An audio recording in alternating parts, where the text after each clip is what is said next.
2030లో మొరక్కో దేశం FIFA football sporting ఈవెంట్ను host చేయబోతోంది. Host చేయబోతోంది స్పెయిన్తో పోర్చుగల్తో కలిసి.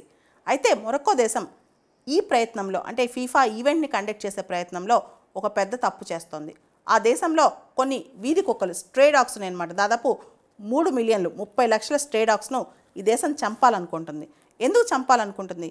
జనరల్గా దేశాలు వరల్డ్ కప్ ఈవెంట్స్ కానీ, ఒలింపిక్స్ కానీ, ఫీఫా కానీ లేదా ఇంకే స్పోర్టింగ్ ఈవెంట్స్ జరిగినా సరే ఆ ఈస్థెటిక్ అపీరెన్స్ ఉండాలని కోరుకుంటాయి. ఆ దేశంలో చాలా అందంగా కనిపించాలి, కుక్కలు కనిపించకూడదు. చాలా దేశాలకి ఇది టూరిస్ట్ అపీల్ ఇవ్వాలి, టూరిజం ఎక్స్పీరియన్స్ ఇవ్వాలి అనుకుంటాయి. ఎందుకంటే ఆ దేశం అది లాభం కోసం చేస్తాయి అన్నమాట. ఎక్కువ మంది టూరిస్టులు రావాలి, ఎక్కువ హోటల్స్ నిండాలి, ఎక్కువ ప్రదేశాలు చూడాలి అంటే అక్కడ అంబియన్స్ బాగుండాలి, ఈస్థెటిక్ అప్పీల్ బాగుండాలని చెప్పి ఈ కుక్కల్ని స్ట్రే డాగ్స్ని చంపాలని ప్లాన్ చేస్తుంది ఇప్పుడు ఈ ప్రభుత్వం అన్నమాట మొరక్కో దేశంలో. దానిలో భాగంగా రకరకాల ప్రయోగాల ద్వారా మొరక్కో దేశం కుక్కల్ని చంపాలని ప్లాన్ చేస్తుంది. స్ట్రెచ్నిన్ అని చెప్పి ఒక పాయిజనింగ్ ఏజెంట్ అనమాట. దీన్ని అడ్మినిస్టర్ చేస్తే కుక్కలు 7 గంటలు సఫర్ అయి చనిపోతాయి.